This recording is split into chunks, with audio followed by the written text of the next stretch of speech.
Hello, welcome everybody. Nice to see a lot of familiar faces. I'm glad to be back. Is this loud enough, or do I need to notch up and throw my voice out a bit?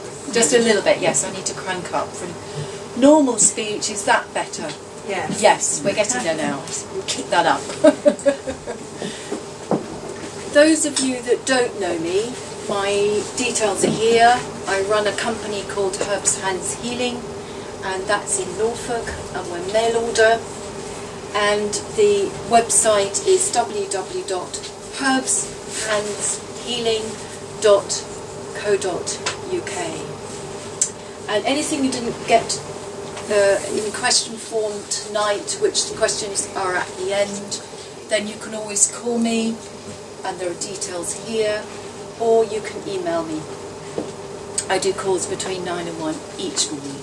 Is it lowercase or www? This is all lowercase. Yes, and that will be there when I leave. I'm going to leave this here. I get a train back to Norfolk, but I will leave this here tonight for anybody that wants to flick through it and relook at something. So I wanted to very much thank Nutricentre for inviting me tonight. It's always a pleasure to be asked and always a great pleasure to come. So thank you, Nutricentre. So tonight's talk is on herbal antibiotics, antivirals, antifungals, and helping us through the winter particularly, but generally in life, thinking about our immune system and thinking about where we lie with antibiotics and what we're going to do as life progresses and what's happening and evolving.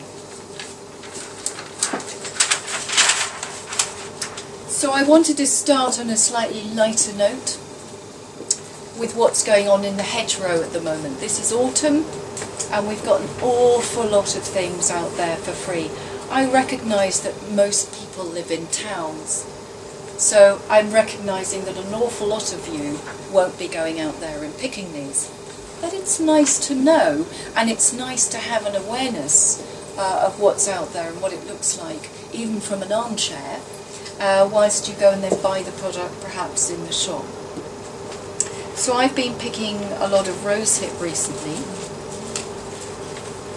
and I'm just going to show that to the camera. Bright red berries, roughly ready to be picked now. It's the rose, you know, dog rose? The pink little roses that grow wild in the hedgerow. Now it's the red rose hips, and they're ready to go. What do you call them? Red what? Rose hips. Rose hips. And you literally pick them like this. Here we go. And we use the whole lot. And inside it's hairy. I should have got a knife and I haven't. So it's got seeds. There's no central seed like hawthorn. It's just full of seeds and hairs, and you can pass that around if you really want to. Oh, it's like a pomegranate. And I'm going to hand this round, but just don't spear yourself on the spikes. And if you don't want to hold it, don't worry. Okay. So rosehip is like our vitamin C. And anyone that wants to know a lot about rosehip, I wrote a newsletter that goes out every so often from Herbs Hands Healing, and you can just go on my mailing list by giving us your email address, and you can get, you know, all our newsletters. And I also do a lot on Facebook, and you can get more snippages. So I've been going a bit crazy on elderberry and blackberry and what it's used for. So you can also catch up with that. But it's almost at this time of year a rush to get everything in. But a lot of the things that are out there to pick are highly antiviral, antifungal, and generally antimicrobial. So rosehip is one of them. It's incredibly rich in vitamin C, and it has potent antibacterial components, antifungal and antibacterial components to it. And it's got something called galactolipids, which is hugely anti-inflammatory. So they're also using rosehip for bowel disease and rheumatism and all kinds of other things that you might not think about. So you can either make your own, and I've put a recipe in the newsletter, But basically, you can just pick them, put them in the liquidizer, top up and more with vegetable glycerine. Vegetable glycerine is a natural preservative, low glycemic index, and is sweet. So you can buzz that up, leave it then for 2 or 3 weeks, sieve it, and you get this bright red, sweet liquid that's ready to go. And that's a real tonic. You can have that every day of the year. And this is a very traditional recipe all over Northern Europe, particularly. In Sweden they make soup out of rosehip, you know, rosehip tea. So maybe just think about getting into rosehip a bit because it's this time of year, or because it's very potent. What quantity of the sort of rosehip puree syrup would you take? What dose? The dose would be about a day. If you'd got a glass jar, yes, you'd filled it up half with crushed, whizzed up in the liquidizer rosehips with glycerine, and then top that up at half again, and there'll be a water content in that wet rosehip. Then you would probably, that would be quite, it would be almost a 1 to 2 in ratios of how concentrated it was. You'd probably want 1 or 2 teaspoons a day of that. So you can see how quickly, if you're fortunate enough to live in the countryside, how quickly you can make medicine and how long it lasts. They grow wild? They grow wild. A lot are picked. Sorry, can we buy these in the forest or something? I was going to say, not really. You'd need too much. You really want to be picking a small bucket full at a time, and, you know, real quantity. So it is only for those that are in the countryside. I live in the countryside, so I've got it outside my back garden. Rosehip appears in various formats. I've got my glasses on. This is rosehip extract by Remedies.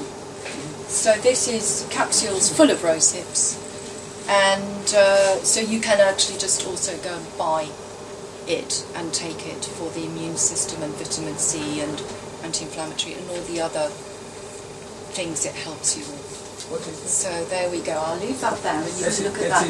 You can look at that later. That's rosehip extract. Oh, it's extract of this. You can have a look at, yes, Okay. you can have a look at that later. If we put it next to it, have you all had a look? Oh, yeah. It'll remind you. What is the proportion of glycerine to the rosehip? Well, it's very visual because it's fresh rosehip. You want to fill, say you had a glass jar, you would, in the liquidizer, probably fill it up and then keep filling up and then whiz it, and then it'll be quite sticky and thick. So then put that into your glass jar and then fill it up again to the same height again, because it will expand. Rosehip, one of the things about rosehip is it's very high in pectins, and any pectin in any plant pulls out metals, radioactive substances. It's a massive detoxifier. So apart from all the things I've listed, you want the pectins, but at the end you must sieve it through a colander and muslin, because there are tiny hairs in it and they can catch in your throat. The same goes if you're making a fresh herb tea. When you say fill it up again, you put glycerine? Yes, more vegetable. It's all vegetable glycerine, but there will be a water content in that as well because they're fresh berries. So at what point do you sieve it? 2 to 3 weeks later. Oh, okay. 2 to 3 weeks later. So if you've got a nice windowsill with a bit of sun coming in, that helps what's called this maceration process to cook in. How many of you would be able to go and pick rosehips out of this room? If I knew where. Good. You know, that's about a third. That's not bad for an urban society nowadays. Good. Great. Obviously make sure that you know what you're picking. And if you're tempted tonight, and please go home with a bit of the leaf, it's rose family leaf, and the rosehip, because you don't want to get it mixed up with something else. I don't want you poisoning yourselves. Yes, you know. If you don't know, You may pick then pick something, put it in an envelope, send it to me, and I'll say yes or no, or go to someone who really, really knows what they're talking about and confirm it. never assume you know. Perhaps assume you really don't know and get proper confirmation. And children have this extract. They do. It's very common in Europe. It's, you know, it's something that traditional households would make every year, this time of year, to keep away colds and flu. They also probably took it for other reasons. It's also very good with fever. So, you know, this is a household standard that's free, that's available. Another one that's almost finished now is blackberry. We might think this is just a component of something you eat for pudding, but actually anything with dark pigments in it is very rich in flavonoids that are ultimately anti-cancer, that ultimately keep our immune systems fired up and keeping us very healthy, just like grapes. So would you do something similar with blackberries? You could do exactly the same recipe. And I didn't bring any in, but I'm going to figuratively hold up some elderberry now. I just nearly missed my train, and then I ran and I didn't pick it, so I'm sorry and sad I haven't got it with me. But elderberry is the same. You know, elderberry is antiviral. It's rich in vitamin C. There's nothing it doesn't do for winter chills. So you could do, and this is what I get patients doing, particularly post-cancer at this time of year, or they're just prone to pneumonia and bronchitis and they're sick. I get them out there if they live in the countryside, and they often do where I am in Norfolk, and they make a combi, as I call it, and it's rosehip, elderberry, blackberry, and maybe a bit of sloe, but sloe is very bitter, so, you know, but dark red fruits. We would put the hawthorn in, but it's got a stone in the middle, so you have to put the hawthorn and bash it with a mallet to break it up. So that is a little more complicated. So I generally stick to the three, the rosehip, elderberry and blackberry. And this is real tonic for winter. And, you know, you do it in exactly the same way. Gin. Including, yes. It's very bitter. You taste it and your mouth completely puckers up. So you probably want 2 or 3 in there, but not more. You say blackberry is anti-cancer. Well, all dark fruits can stop. I have to be very careful with my language right now. Okay. Can stop cell division, which is mutagenic. Okay, so humans can bump into, nudge the line of crossing the line of cancer probably about 6 times in any one lifetime. So what is it that stops us crossing that line? Not eating too much sugar. You know, the list is very long. But one of the things that can support a healthy immune system is dark fruits like blueberries and blackberries. So I just wanted to show you how multifaceted something as simple as making our own syrup is, and how available it is in the hedgerows. It doesn't have to be complicated, it's super simple, and the plants are technically super simple and very abundant. So here is nature's answer. Is it's totally legal to go into the countryside and pick Yes. freely? Okay. Yes, as long as you're not picking on someone else's land. Yeah. As long as you're making sure that where you're picking there aren't car fumes. You know, that's very important. But as long as it's you're in the wild and it's not endangered, people generally are quite friendly. People picking the hedgerows. You know. Do you think somewhere like Hampstead Heath would be contaminated by? I'm not. Well, I was born in London, but I don't know London. I live in Norfolk now, so I probably couldn't answer. So you'd have to work out toxicity levels and lead levels and stuff like that. I heard that they weren't allowing, they stopped you if you pick anything there. Ah, it's getting harder, isn't it? Very sad. So a lot of the herbs for purchase, like rosehip and elderberry, and stuff, they come from Eastern Europe, where there's still vast tracts of untamed wilderness where the wild crafters go and pick. So I've got here a product called Nature's Answers Sambucus and this is virtually what I've been talking about, only in a processed ready-made format. And this is probably a nice, good, strong one, and so a teaspoon a day gives you 5 grams of dried elderberry, which is really 2 teaspoons of fresh elderberry, which is plenty each day. So you can either buy it ready-made, and that's a beautiful product, very simple traditional product, just glycerine and elderberries. What's the? So that's there. Which product? And then I'm going to move on now to another orangey red fruit, which is all around our coastal edges in Britain and other cold western climates. And that's sea buckthorn, Hypophis rhamnoides. And so if you go to the beaches near me in Norfolk, you see this silvery bush with these orange berries on it, and again they're ripe for the picking now. What is it called? Sea buckthorn. So it's the word sea as in the seaside, and that's why you often see it around the coastal edges of Britain.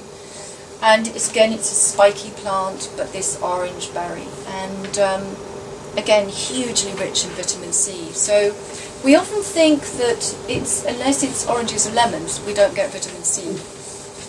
But of course, cold Europe is rich in vitamin C plants from pine needles onwards. Juniper foliage, all this is rich in vitamin C. So again, if you know what it is, and you can pick it. But here it is, made up with a new chapter as a probably capsule. I haven't looked inside. I didn't want to disturb the packaging. It's a soft gel capsule, and it's just concentrated sea buckthorn with a bit of other stuff added, but nice and natural. But again, if you knew or lived near an area where it was growing, you could again adopt this glycerate, this making of this glycerate. In fact, you could chuck it in with all the others. Which product is the major component? Sea buckthorn. Sea buckthorn. Yes. Is there a herbal soup Yes, I run a clinic line, and I had 3 questions like that this morning because the newsletter had gone out, and they said, wow, I get migraines if I go anywhere near vitamin C, and I'm very low. My immune system as a result is very low. I was so relieved to read your newsletter and go, wow, this is going to work for me, it's not citrus. So yeah, any of those would do. So any of these are going to work as a vitamin C. Yeah. I didn't look, I meant to, but also a glycerate made of, say, fresh pine needles would be good. And I think, is it Vogel? They do a product called Bronchocin, and it's really for the lungs, but of course it would be a vitamin C rich product as well. But again, you can make your own, and that usually is a spring glycerate if you're going to make something. It's delicious. The young foliage of pine, plucked just as it's coming out, vernal green in the spring, with all the chlorophyll, all the pinene, all the essential oils in the pine, and you make it in the spring, it will still be good coming round in October to take through into March, your vitamin C levels, and take a little bit during the summer. For chronic sinusitis, which would be the ideal product there? Just try each one, probably the pine, ideally. Okay. I'm not going to do too many questions because this is going to interrupt the lecture, if that's okay. I don't mind if we do the odd one, but I think it's going to waylay what I need to get through today, if that's okay. All right then. But to quickly answer your question, probably the onion and horseradish.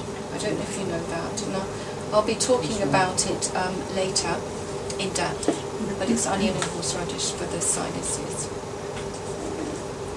Okay, yes, and also just to reinstate, I'd love to have you on the phone, in case I really can't concentrate on you, which I'd like to, with pleasure. Okay, so how did this all start? We're aware that antibiotics are becoming less effective. I get more and more calls where the person has been on several episodes of antibiotics and they're still not better, and it could be a deep ear infection or whatever.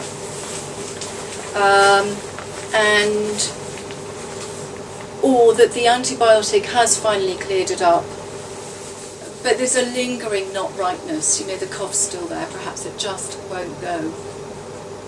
Or you get through the bronchitis, but then there's another episode 2 months down the line, and then eventually pneumonia, and then it's all getting a bit too serious, and the body's getting frailer and frailer, and the digestion's going, and the whole thing is cascading down. So I'm not necessarily tonight talking about life and death scenarios in the hospital with chronic MRSA, although I've dealt with that.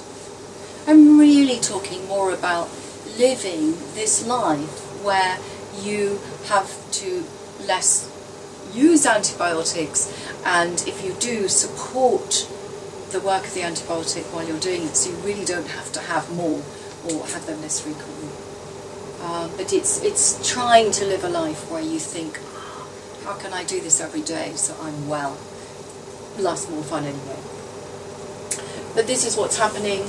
So what we're worried about, Sally Davies, the Chief Medical Officer for England, is saying worse than any act of terrorism, in fact it's apocalyptic, the emergence of nightmare bacteria and us not being able to deal with it. But I'm just quoting, these are not my words.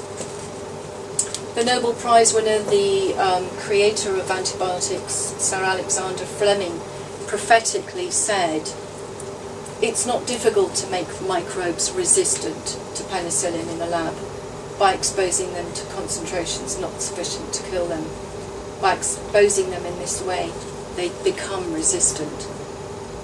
You know, and he said that, and what did we do? We used antibiotics in our animal feeds, which was wholly ridiculous, or is wholly ridiculous. It's now stopped.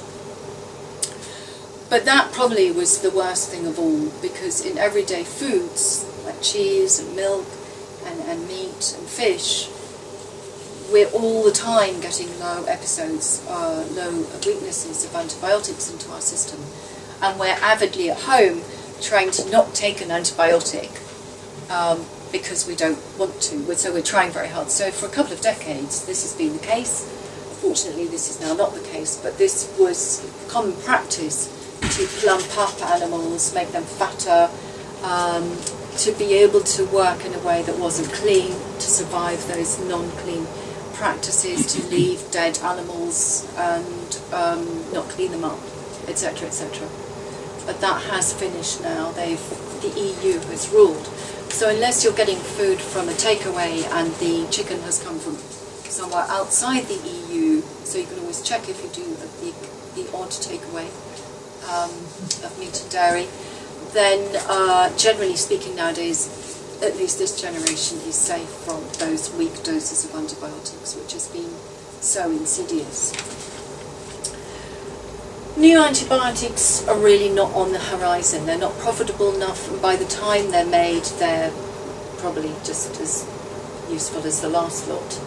The last one I think was made in 2005. This is not my area, so if I get something wrong, apologies.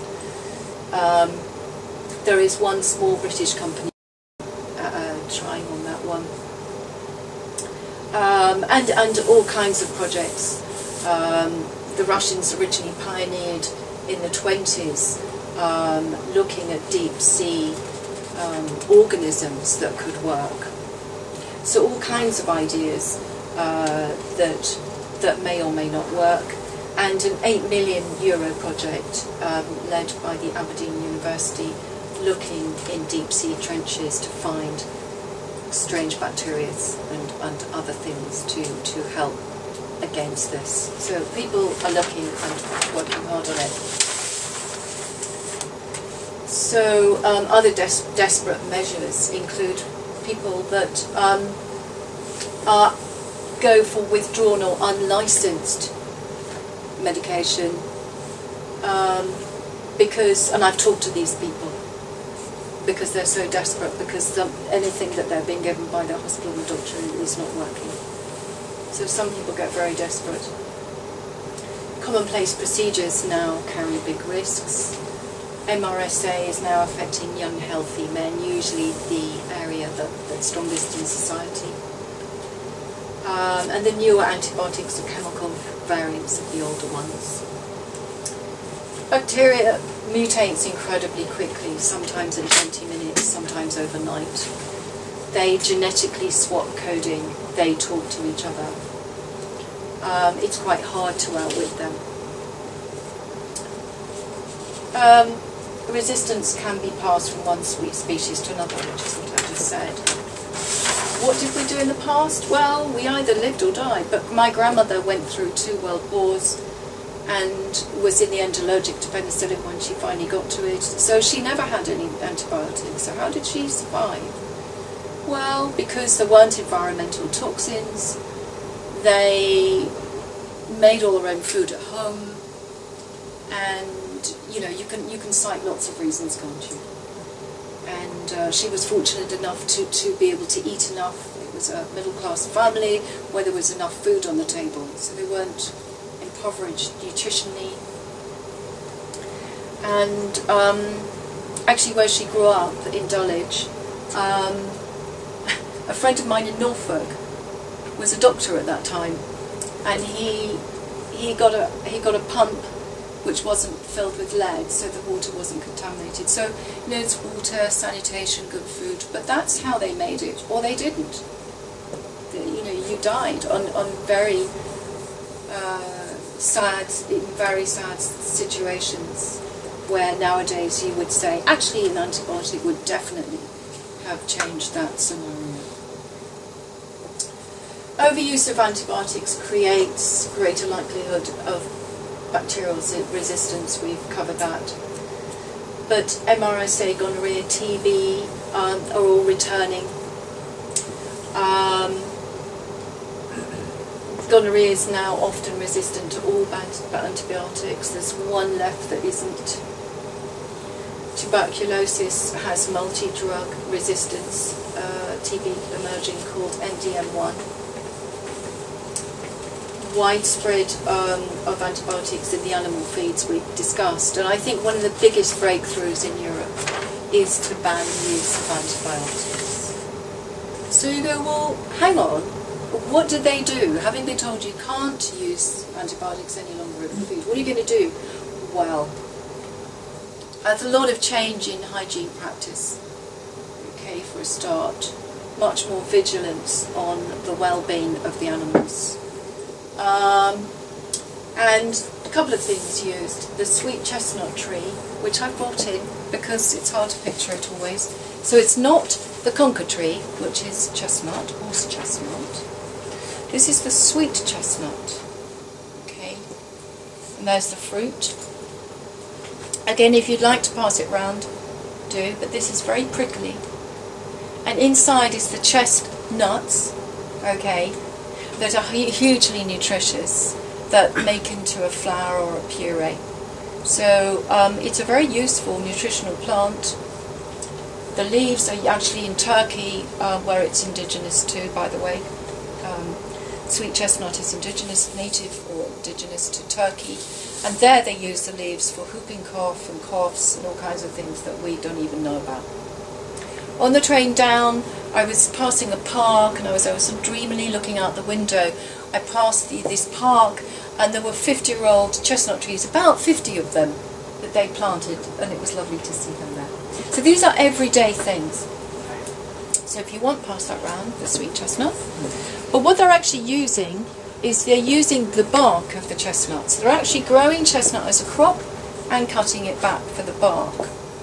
Chestnut is very high in lignin, so it's a very strong tree.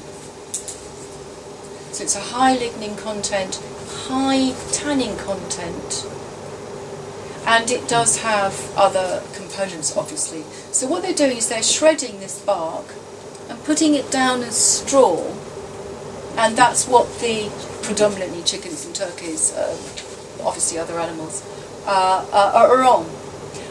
And what they're finding is that they don't need antibiotics. The animals are much healthier.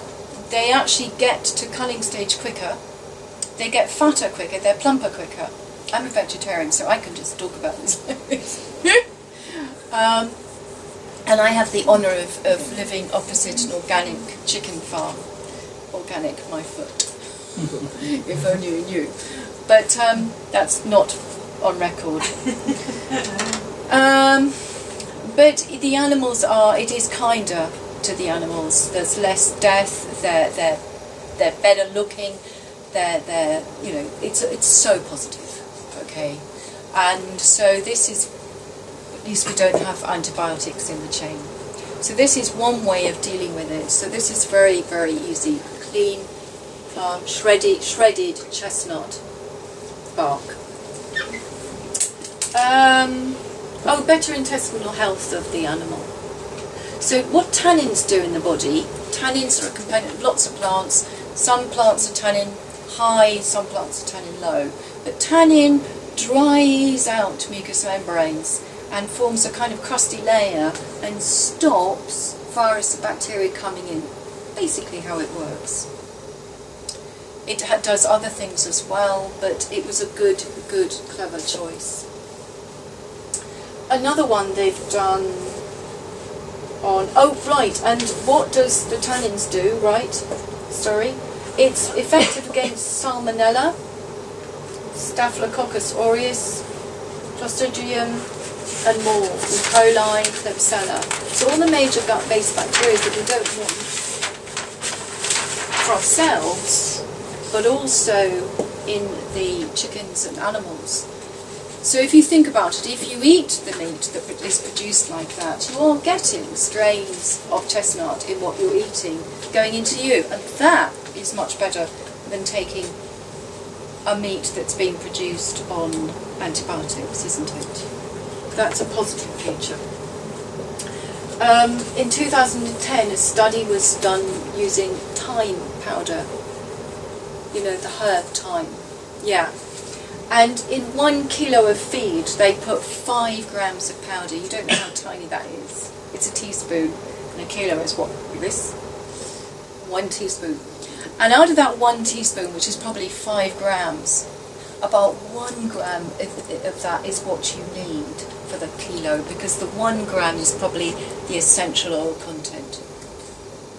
So thyme, under a survey by the Greeks and a Greek university, came up tops, apart from chestnut, for being a natural antibiotic in feed.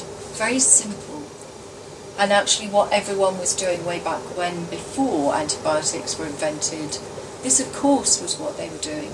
They were chucking in, probably, chestnut leaves, thyme, rosemary. This is how their animals were reared. They were reared on milk thistle seeds, milk thistle foliage. So this is how it used to be. So this is what they're going back to. So chestnut and thyme represent 2 ways of dealing with this. Essential oils are incredible at preventing the multiplication of virus, bacteria and fungus. So in our armoury of plants, any essential oil rich plant is going to be really important for us, which is why I always say eat with lots and lots of seeds, spices and herbs, and I just call it A, plant diversity, but B, get your essential oils in, help your gut and help prevent bacteria from coming in. So at home I have a cupboard with little drawers in it, like an apothecary thing, and I just open drawers and I just randomly take stuff out and just throw it in, and every night it's something slightly different. But it's, you have to do it, so make it easy. However you achieve this, just make it really easy. A pinch it goes into the cooking, so you're preventing. Professor Woodward from the Health Protection Agency Antimicrobial Resistance Unit, that was a mouthful, said the greatest threat in the UK is Enterobacteriaceae, which is just a long word for the opportunistic bugs that live in the gut. The 2 key ones are E. coli and Klebsiella. And they're now the most common hospital acquired infection and they show rising levels of resistance. These Enterobacteriaceae don't just affect people in hospitals. Anywhere there's a collective mass of people and sharing it. I had a recent example of someone that had gone swimming in the sea and picking up something very undesirable. Statistically, 5% of people are carriers of truly resistant bacteria, which isn't a lot. And conversely, some people are badly affected by bacteria who have no exposure to antibiotics. Over time, colonies of friendly bacteria naturally age and lose vitality, so as we get older, as you know, we get more prone to illness, but that's because our gut flora is aging. So I'm going to talk about why we need to go back and make sauerkraut and create our own probiotics for free in the kitchen, or buy probiotics and take them. But particularly over 75, you need to be much more vigilant over this, because we're just not making the quantities we need to keep ourselves well. So those people that are sick, this is extra dangerous to come into contact with these sort of things. But as I said, very young people can get very, very sick nowadays. So some really simple positive rules and steps towards keeping your immune system good. I'm getting happier now in the lecture. We're past all the doomsday stuff. Having a supply of nutrition in your blood gives you energy, vitality and strength. And so it is that ongoing vitality, energy and strength. So it doesn't matter how you obtain that. Either you're going to, shop well and cook well, or if you're in a hurry, you probably need something more on the go. There are lots of sort of green products with goodies in them that are powder form, that are quick. This is one, Superfood Plus. But whatever it is you adopt, you've got to do it. So if you don't have time to go out to the farmer's market and constantly be chopping and which is great, then go and buy something and do it another way. But certainly avoid fats and sugars and all the things you mustn't do, because it's really, you mustn't do it now, I think, more than ever. Because of the antibiotic threat, we have created mutant bugs, and then there are more and more environmental toxins circulating every day. So we're kind of coming in from both sides now, so I think it's more important to pay attention. So have good nutrition.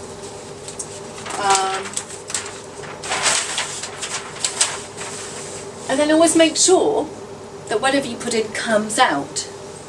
Because if you don't empty the system of wastes via the kidneys and the bowel, you're going to back up like a bad bit of plumbing. And that's going to give the chance for the bacteria to kind of really hang in there and mutate and live on the food that's been undigested or sitting in the bowel because you're constipated. And you'll never really get better. So moving it on by moving the bowel and the kidneys is vital. Exercise is important, because that's how the lymph system moves, how the lungs get emptied. Yoga, Pilates, it doesn't matter, go for a walk, but move your body. They did a survey on women over 50. They got the women to do for 5 days 45 minutes of exercise a day. They had the ones that sat in front of the TV and didn't do anything, the lot that did 45 minutes a day for 5 days a week, and their immune systems were sort of double as healthy. So that kind of comes for free.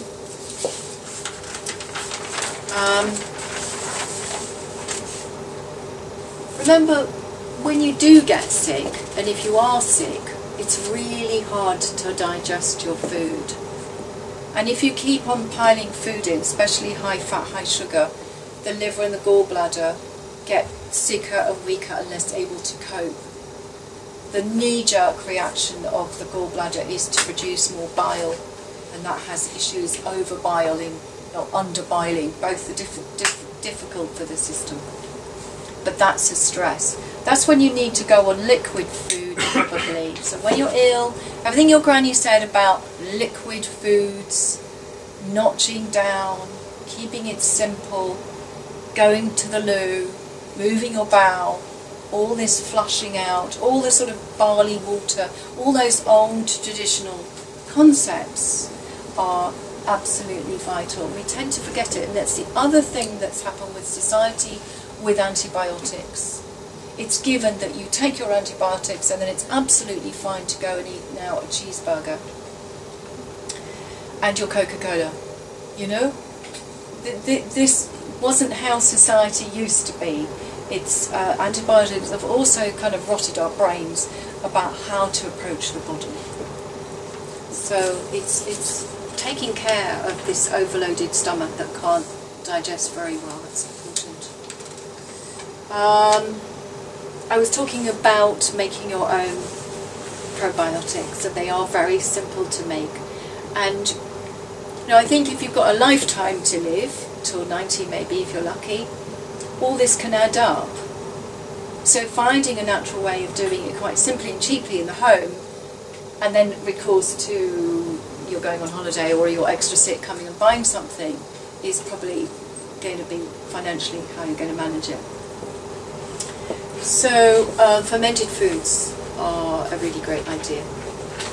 So do you all know how to make sauerkraut roughly? Okay, you get a Magimix or a Vitamix and you put cabbage in it, red and white. And you virtually leave it, that's it, it cooks in its own juice. You put it in a Culinary jar, lid it up.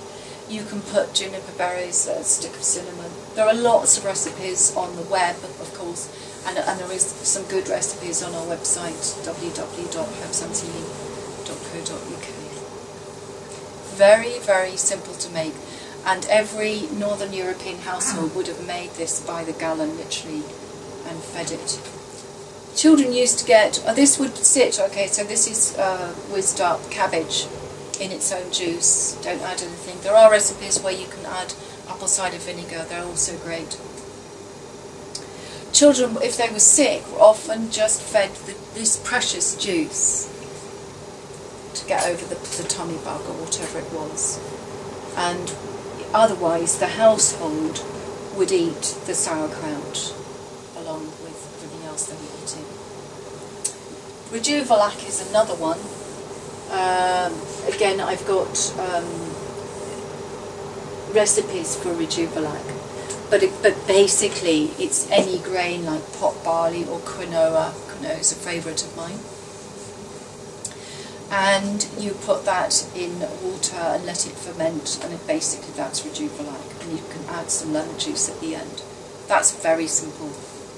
So it's good to sort of know these and be combining them. And then just heat and don't what? No heat? No heat, none of this is heated. You don't want to kill the beneficial bacteria you're making. So you just put No heat. That's it. So these are soaked. Again, the recipe is on our website under healthy lifestyle or health information. Is that the Herbs Hands Healing? Herbs Hands Healing website. Everything's there. Eat it before it sprouts.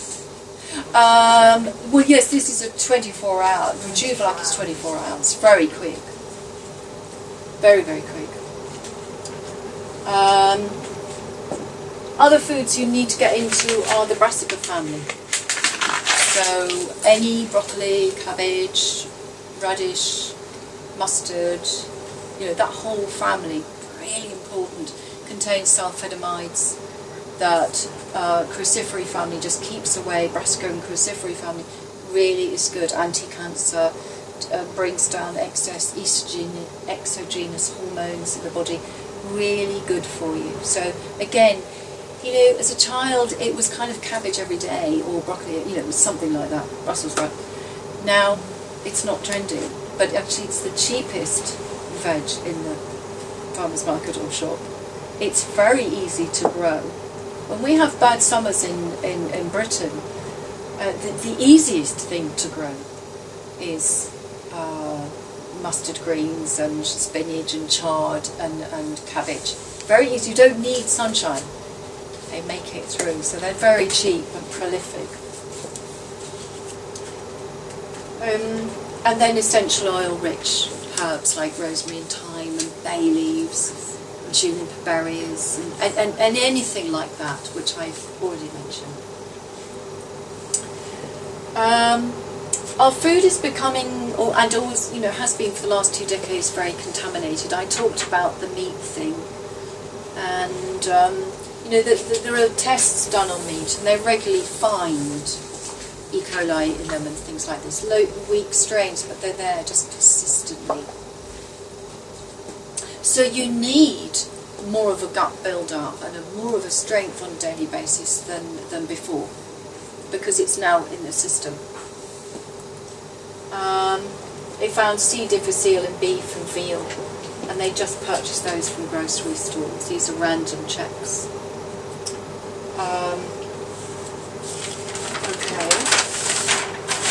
Okay, now on to herbs for immunity on practitioner level and kitchen level. I don't know if you know about Stephen Harold Booner. He wrote a book called Herbal Antibiotics, and recently a new one called Herbal Antivirals.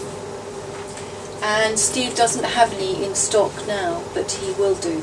He slipped up, but they're coming. So if you want to, know more than tonight's lecture and carry on for yourself a bit, he's a really good author. Another good author is Paul Berner. I can't pronounce it. Bergner. I'm going to leave this behind, by the way. And Christopher Hobbs, a colleague of mine, herbalist, very good on medicinal mushrooms and very good herbalist. So anything he's written on immunity will also be top value. Okay, so that's if you want to know more. Herbalists and nutritionists are the people to go to if you really can't work it out for yourself and need support, and you know that the support line here, the nutrition service, is very good. You just call or come in and they help you. So you can get instant support. So going back to Professor Woodward from the Health Protection Agency, remember he said the greatest danger is the bugs living in and colonising and occupying the gut. Okay, so if that's the case, that's where it's really getting sticky.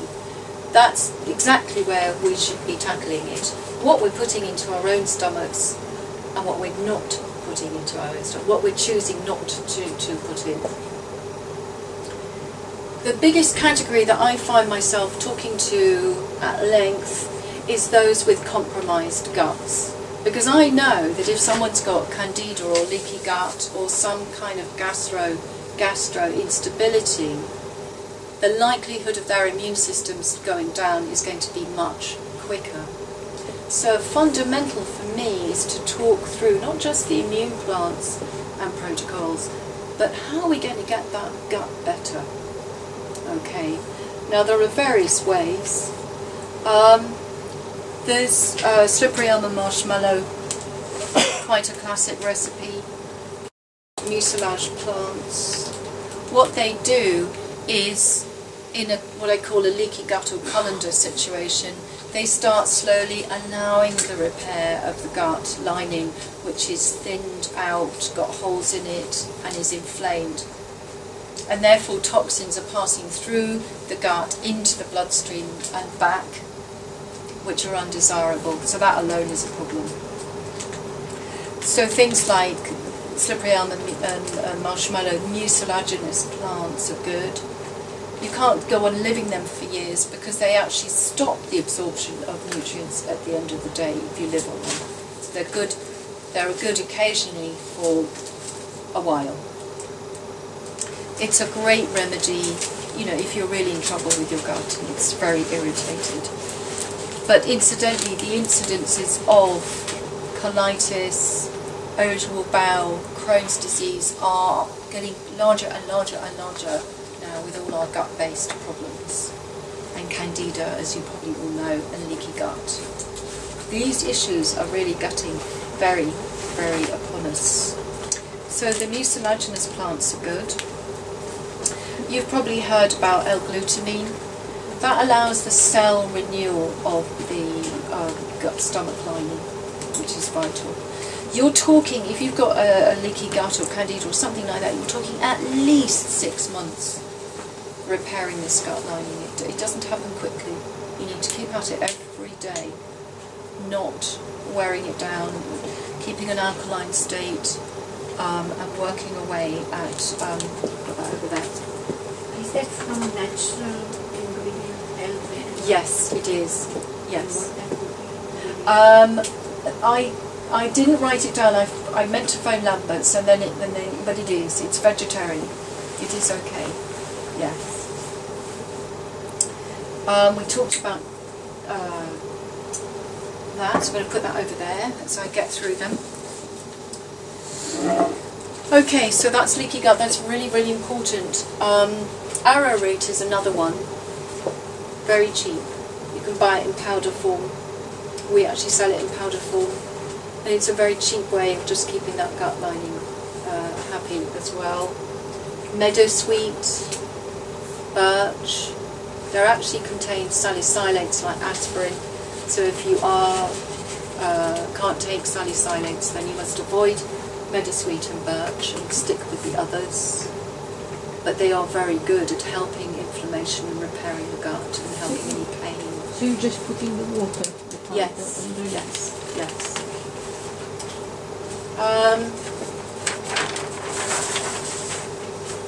So the biggest problem is in the gut, which is where we're at.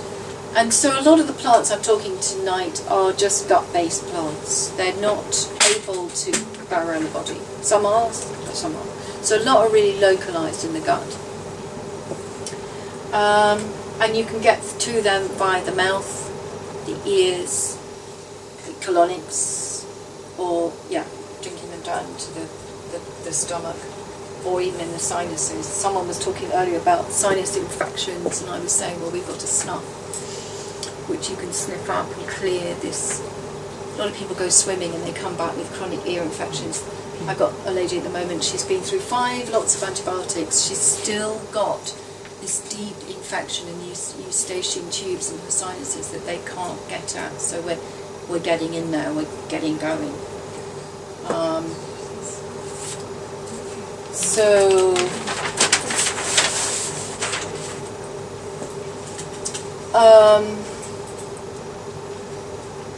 The ones that we probably won't concentrate on are systemic problems like TB, malaria, septicemia, those kind of big boy stuff. I'm not doing that tonight.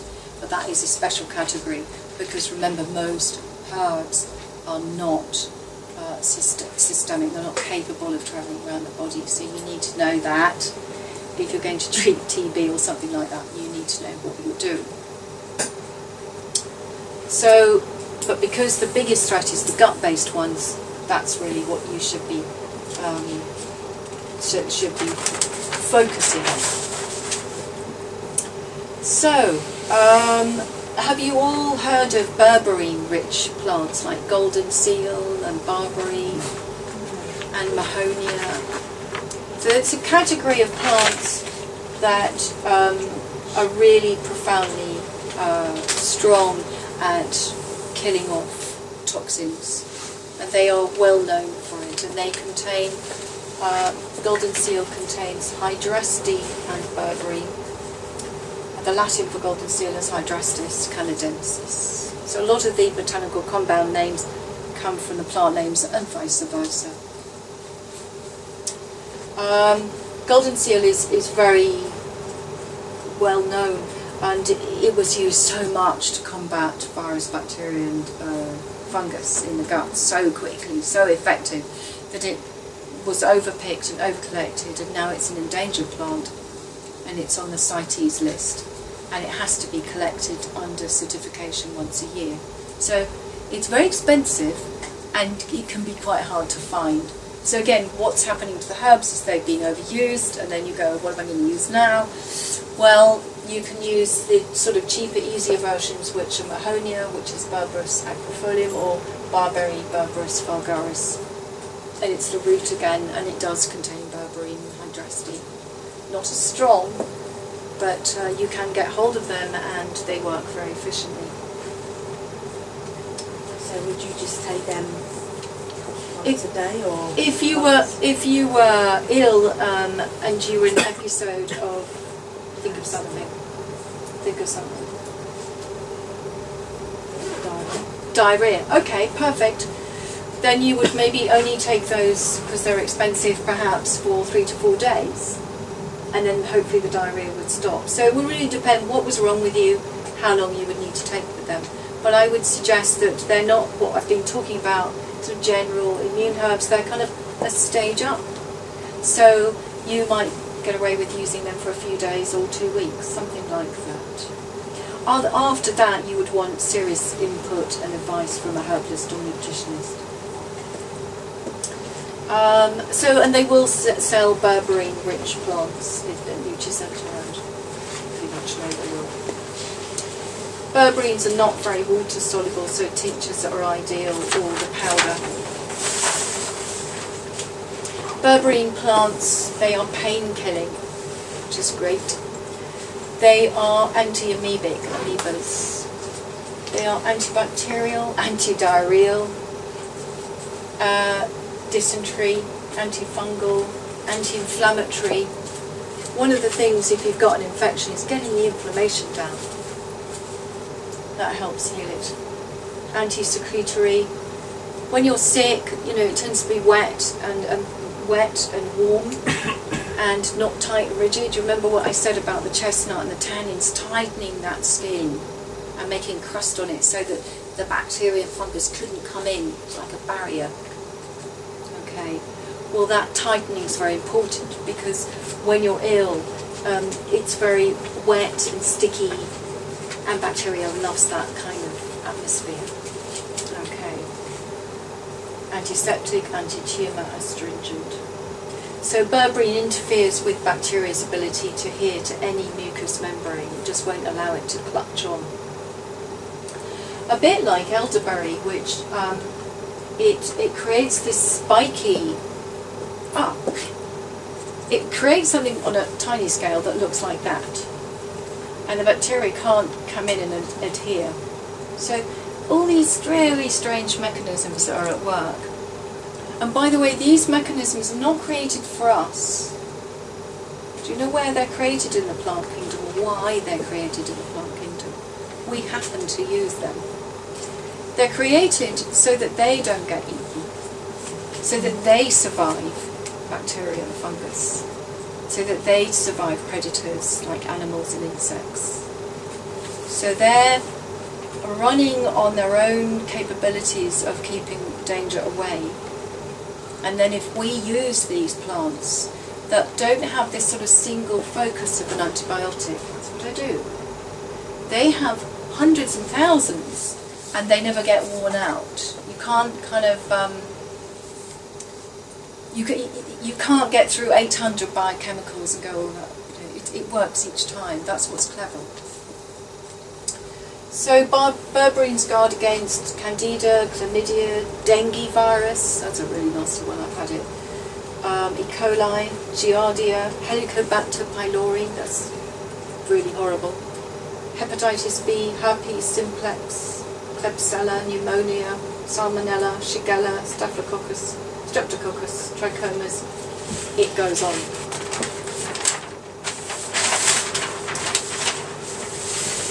So we've discussed golden seal and why small doses are good.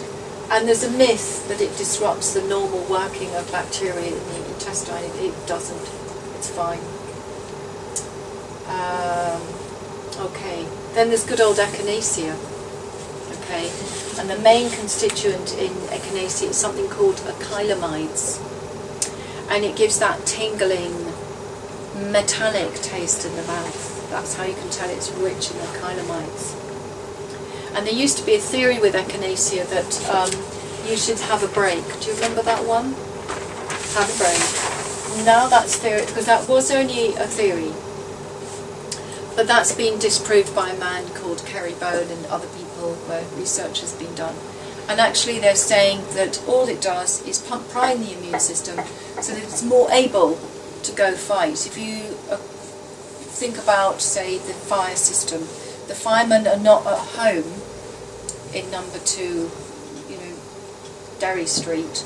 They're in the station and they're out in the lorries in two seconds.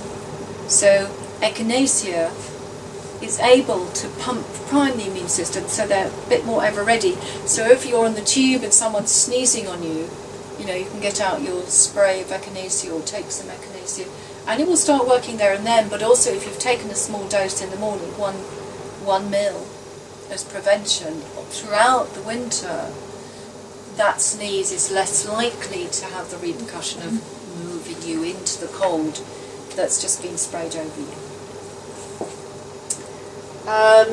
The other area to look at are mushrooms, medicinal mushrooms, and that's Christopher Hobbs again, and in this country Martin Powell, who runs a really good company selling all kinds of mushrooms.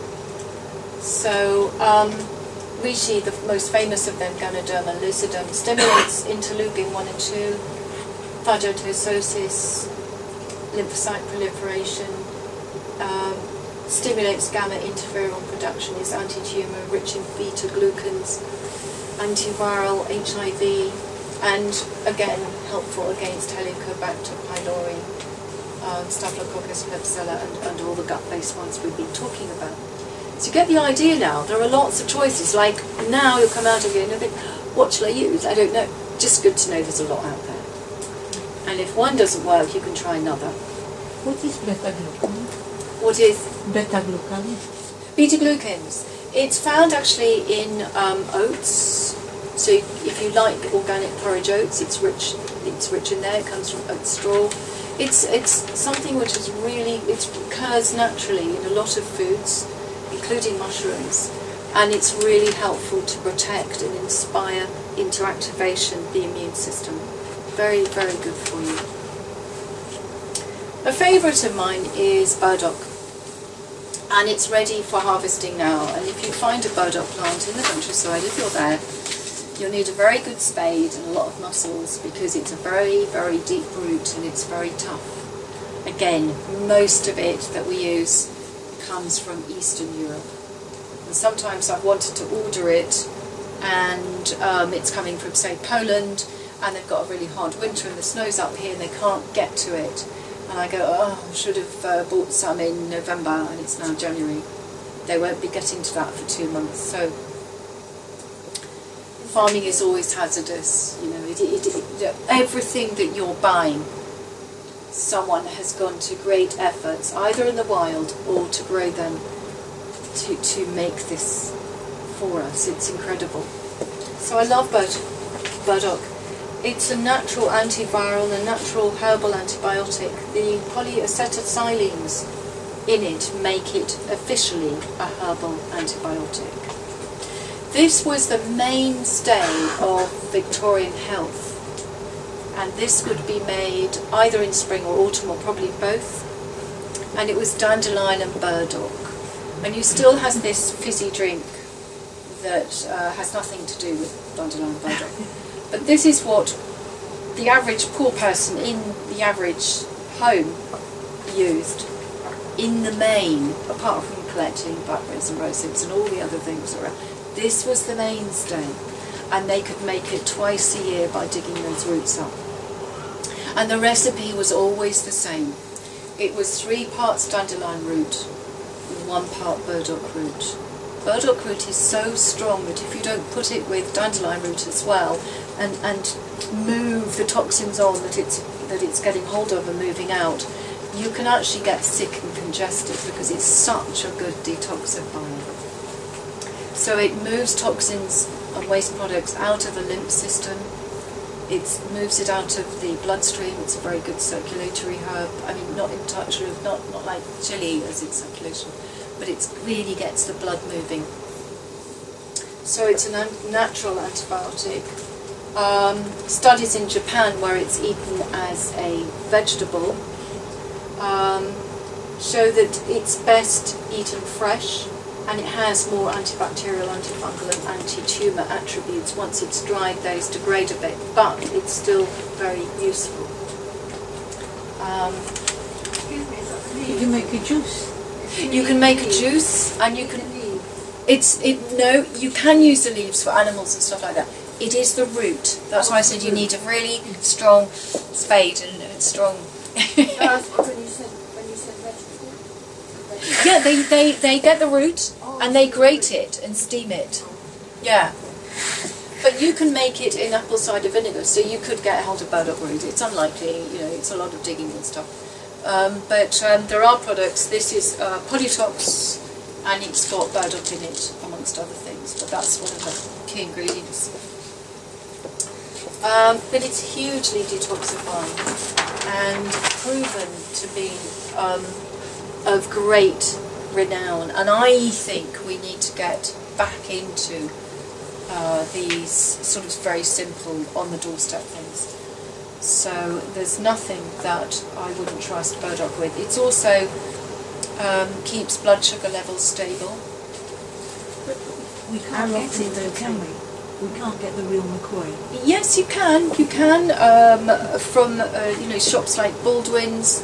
They still sell burdock Asian root. stores have the roots. Say that again. Asian stores sell them. Thank you. And where is the Asian stores? There's one in Bayswater. It sells these long roots.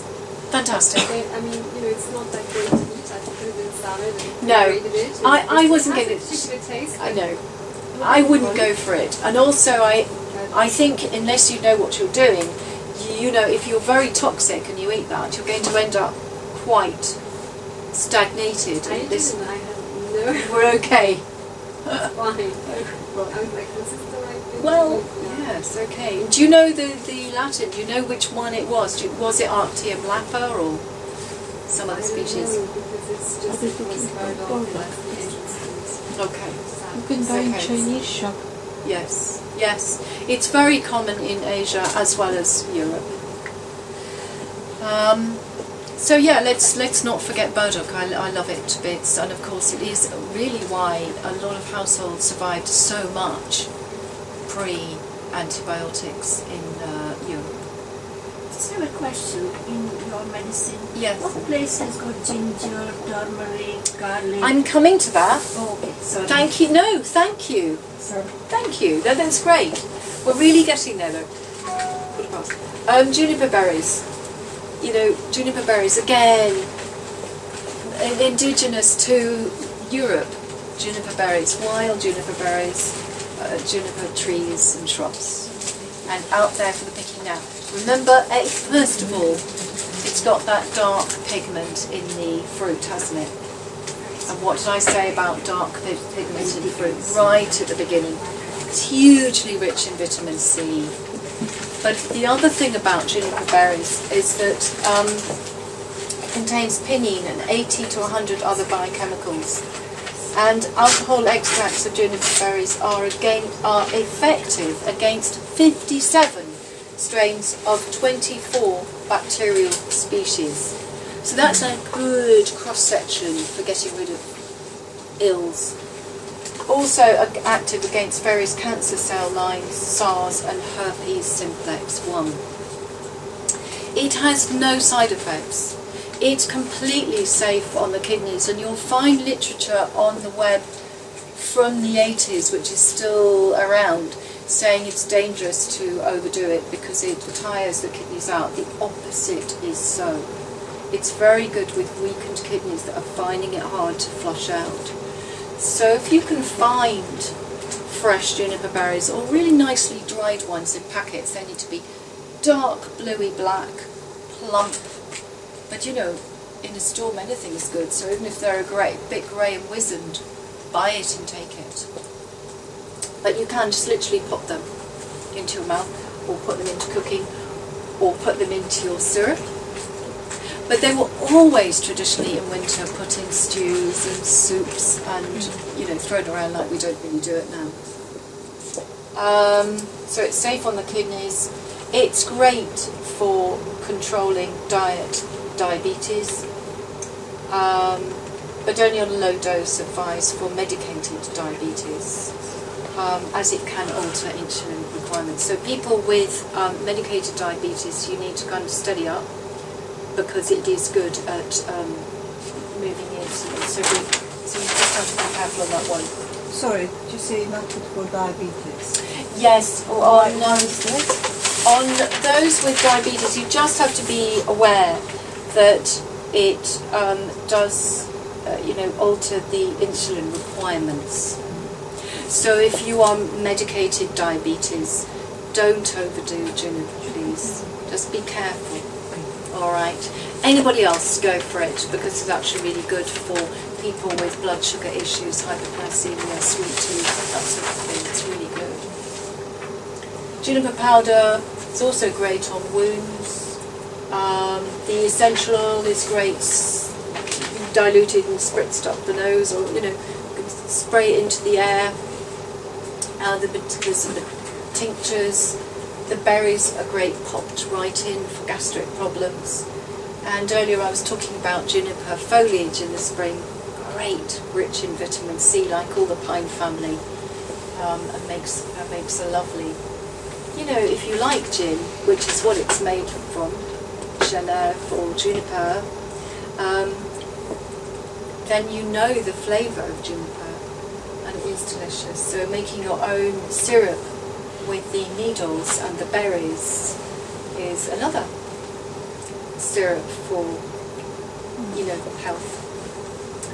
They're a natural diuretic, and that's useful because it's a diuretic that doesn't reduce potassium. A lot of diuretics pull potassium out of the body, particularly the medication ones like frusemide.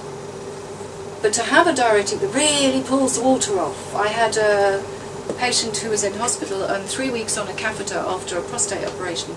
They wouldn't let him out because he was attached to the catheter. 2 days on juniper tincture, he was out. So that's how forceful it is, but it doesn't tire the kidneys, and that's good news. It doesn't also reduce the electrolyte levels. Kidney filtration is enhanced. Not only does it kill bacteria, it speedily removes toxins via the urinary system and disinfects the urinary system. So it's great for anything with resistant urinary tract infections. And so is burdock as well. So we're now on to the lovely lady with her ginger and garlic, but yes, of course, garlic, Staphylococcus, Streptococcus, Pseudomonas, E. coli, Salmonella, and all that. Ginger is antifungal, antibacterial. But heat deactivates the components, the shagels and other components in ginger. So when someone's ill, I get them to grate the ginger and either eat it off the teaspoon as it is. That's probably a bit tough for most people. Put it with a bit of wild honey or manuka honey or vegetable glycerine, something that kind of coats it a bit, and eat. But grate it and eat it like that. Don't even make a tea. Don't cook with it. Yes, by all means do all that as well. It's also anti-nausea. But if you really want it to hit the bacteria, it's got to be grated raw and eaten immediately, and don't put it in the heat. Alright? And that's something which is easy to buy if you're ill. You just call down to the shops, buy a bit and come home. It's really easy. Is that the same with garlic? Yes. You can also put it into smoothies, knob a bit, whiz it up, and that's raw, of course, that's not cooked.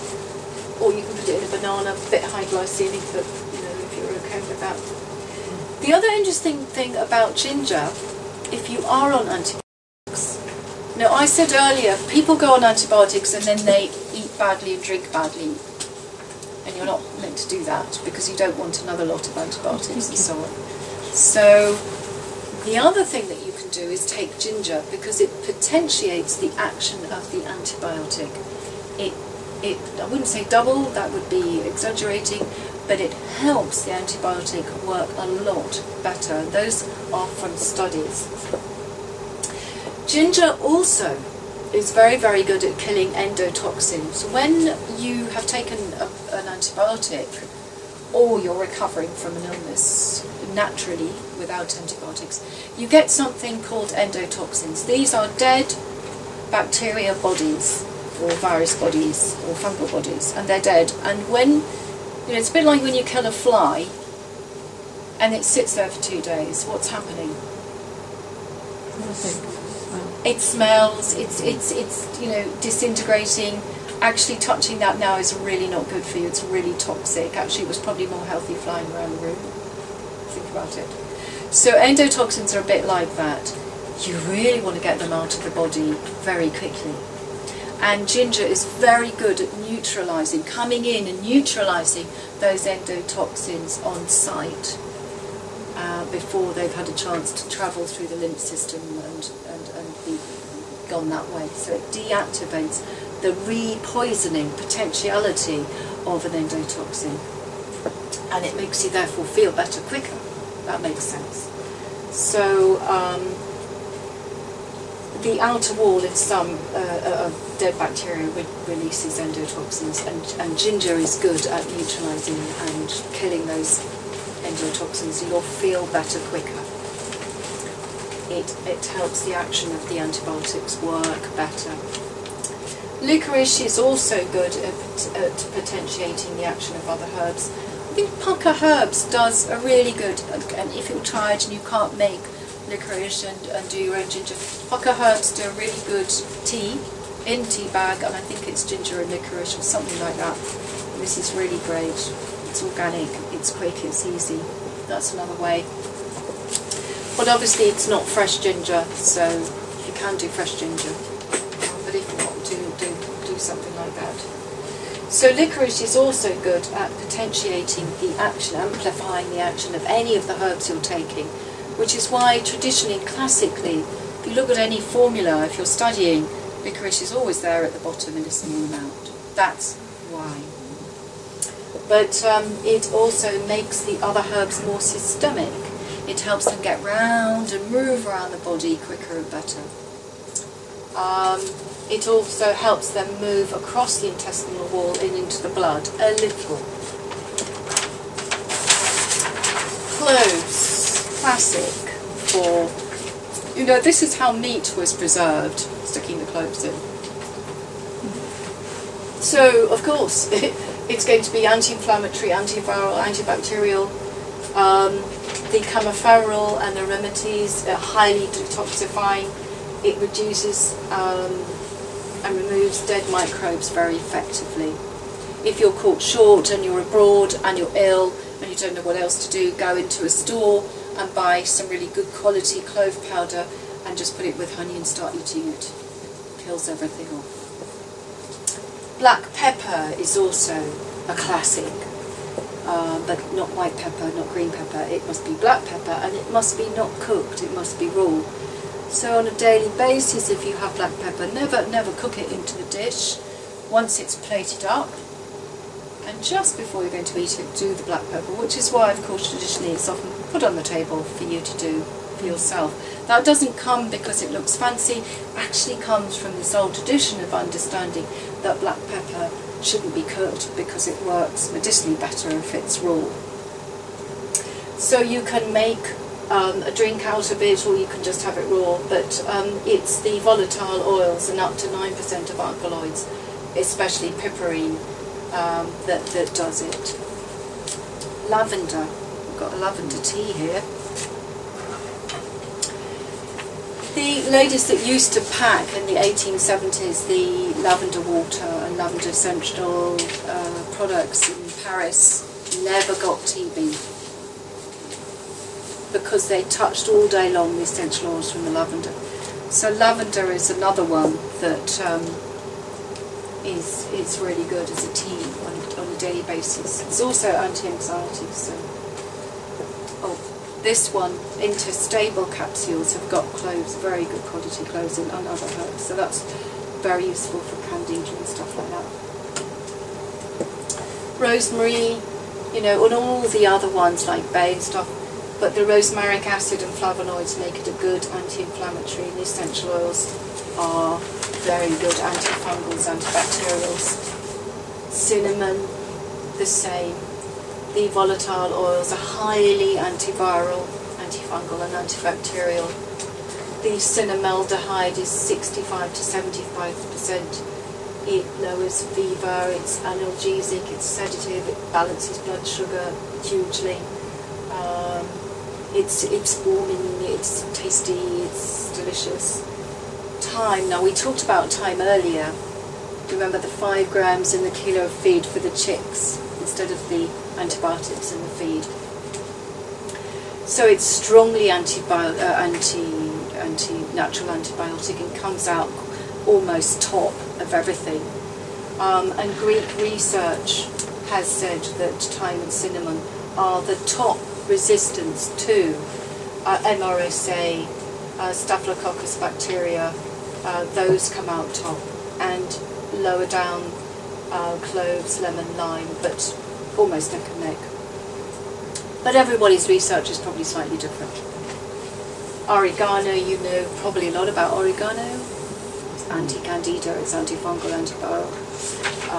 Bay, not so commonly known, but again, you know, really easy to grow, and if you've got some in a pot, you can take a leaf in each day, or just buy freshly green bay leaves and cook with it, particularly in the winter. It's fantastic. It's anti-everything, and it was historically used to keep food from going off. The 2 classic ones were bay and cloves. Anything that stops food going off is going to act as an antibiotic for us. Horseradish. When they cook, they don't have the same value in their house. No, you know, it is best, but you know, cooking will still have some value, and you've got to cook and eat. So you know, bearing in mind that if you're ill, you don't cook it, but if you're just well and you're cooking for health, you will probably cook it or have it in salads, of course. Yeah. Horseradish, you know, another one that's disappeared out of our tradition, but horseradish was really common to keep us warm in cold Europe, and also because it's an antibiotic in its own right. It has something called, it produces something called sinegrin, which produces allyl isocyanase, which is an antibiotic substance. It's also very high in vitamin C, and it aids all digestive processes. That and various other things are in the onion horseradish. The gentleman here was talking about what would you do with congested sinuses. Well, this is what I do, onion horseradish. And we use this for people who have bouts of bronchitis, their pneumonia, and they've been doing this for 10 or 15 years and they can't have any more antibiotics, and what should I do? And they go on this, and that changes their lives. And I'll give you the recipe for that in a while as well. Lemon juice, we were talking about citrus fruits, but you know, the limonene, pinene, flavonoids in it and high vitamin C are very good for us. And although it's an acidic fruit, it alkalizes the body. It's so acidic, the body comes in with alkaline to neutralize it. That's why it's alkalizing in the body. Chamomile tea, very available. It inactivates bacterial toxins like Staphylococcus and Streptococcus, virus and fungus. The chamazulene is potent as a potent antioxidant. It also inhibits tumour promotion. So adopting it as a tea, you know, this is why in Germany, if you were ill, it was chamomile. You're ill, chamomile. No change there. But that's why, because it's, you know, it's a bit of a cure-all. So all essential oils, I've said that, and of course there's propolis, you know, the whole thing with honey, propolis. The bees mend the hive and keep the queen very safe with the propolis. It's very super strong stuff. Sorry, you mentioned about the lavender. Is it better than essential oil? Or? You can either do the tea on a daily basis, a lot of essential oil and dried lavender, really strong. If you grow it, you can also use the leaves before the flowers will come out. But yeah, you can, or you can put 1 or 2 drops of lavender essential oil into a mug of tea, 1 drop or something like that. You can add that in. Just a drop. It's the only essential oil you must use internally, by the way. The only one. Okay. And then, how do you make it? If not with vegetable glycerine and making syrups, use apple cider vinegar. It's very easy. And classic recipes are what the 4 thieves made in the plague times, or vinaigre de quatre voleurs, which is the 4 thieves mixture. But these are plagues in Europe how are these people grave robbing and surviving and passing through areas and not getting the Black Death, etc. And what they were doing was picking, very often, wild thyme and wild marjoram and horseradish and things like that. And if they could get hold of it, they also added garlic in, but they might not have done. So, but they might have picked wild ransons. This is Europe now, cold Europe. So if they were in hot Europe, that's different. They could have got hold of garlic. So they were getting hold of these very simple things like thyme and marjoram and steeping them in cider vinegar, and that's easy to make. You just make sure that in the autumn, the apples, you let it rot, you let it ferment, and you've got cider vinegar. And then you put the herbs in. It's very, that was it. In fact, this was the famous story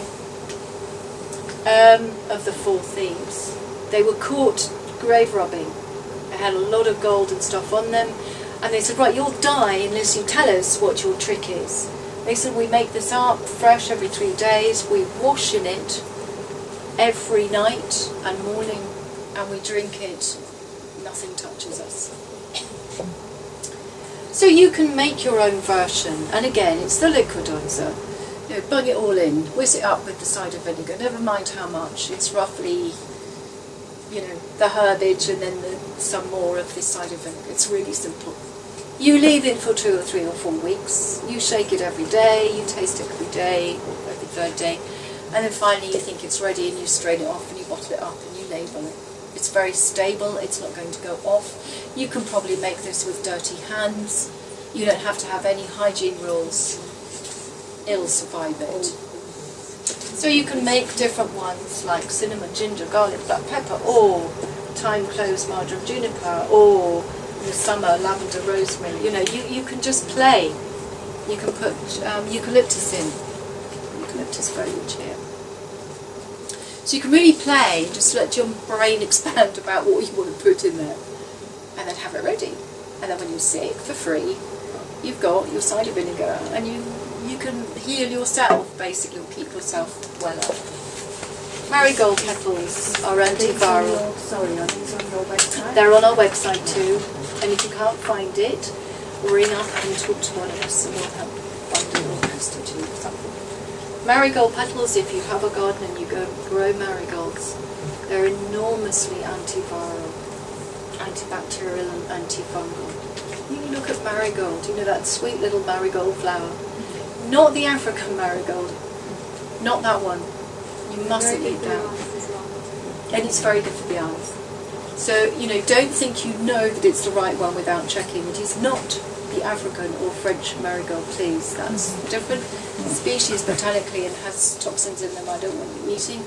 This is the plain old English pot marigold, very simple looking marigold. Do they have got different constituents? Yes, they do. They're different. They're So different. they're not really marigold.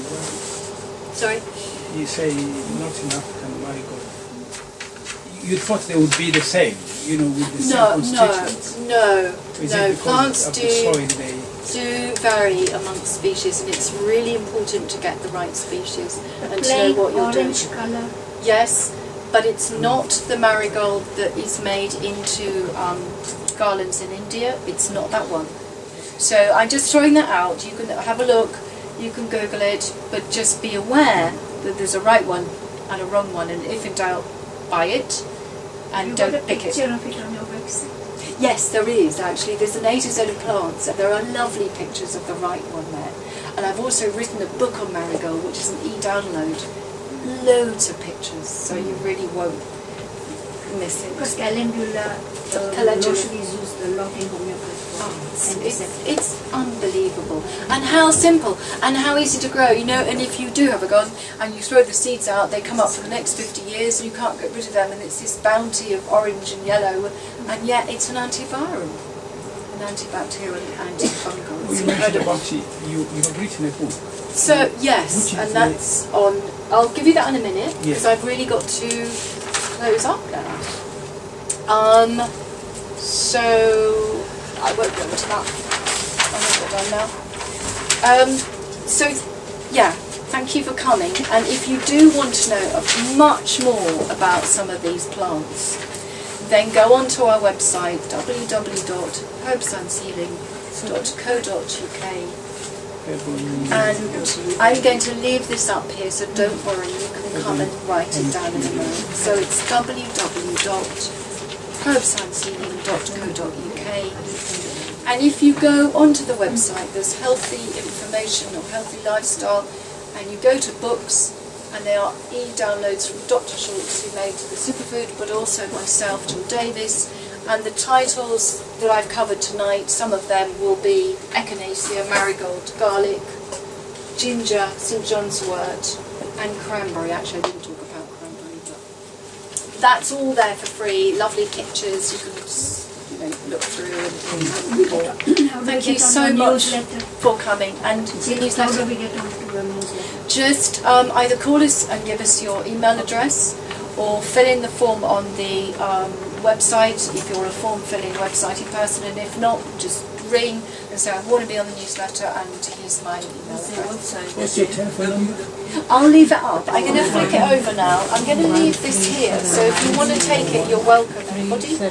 And it's here, and my telephone number is 01379 608 201.